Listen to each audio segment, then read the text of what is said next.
tanong ko, tsaka tanong din ng karamihan dito, lalo na ng mga Darenatics, in love ka nga ba? Oh! Paano mo nasabi ko? Bakit mo natanong? Bagets na bagets pa to. Paano naman yung mangyayari?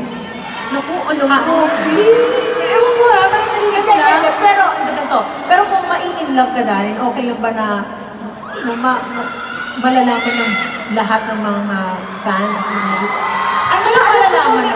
Merong na-link sa kanyang actress before. Parang may crushy-crushy. Oh! Okay lang ba sabihin ko, Di? Okay lang ba sabihin ko? Alam niyo ba yun, Darenatics? Wala ka dyan Basta, natin, Joe. secret na lang muna, backstage na lang. Pero syempre po, ang mga aces, dapat may source of inspiration to keep them motivated. Diba, Darren? Yes, so speaking of love naman po, ang uso kasi ngayon yung mga love songs pero may hugot. Alam mo yun yung mga hugot songs. So, gusto ko pong tanungin ngayon yung audience natin. Sino po dito ang in love? Meron ba? Grabe, oh.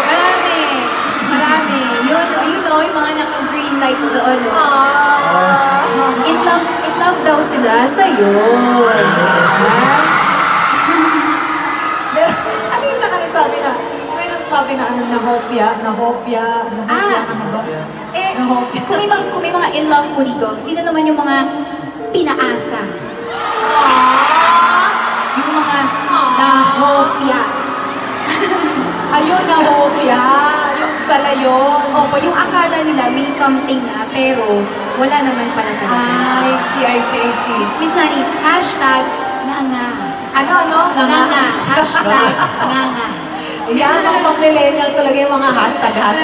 Pero hindi, sino naman dito ang takot na magmahal muli?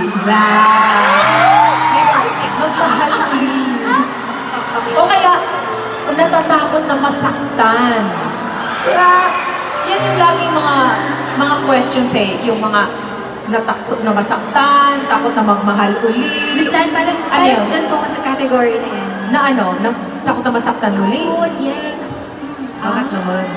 Pero ganito, but you know what? We always learn from the pain, diba? Minsan, marami tayong mga ganyang mga failures o mga sakit na naranasan. Pero you know, we can always learn from it, diba?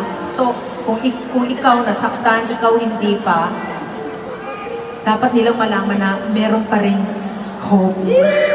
Meron pa ring mga pag-asa sa mga ganyan. In other words, sige na nga, hashtag hugot na rin ulit. Try natin to.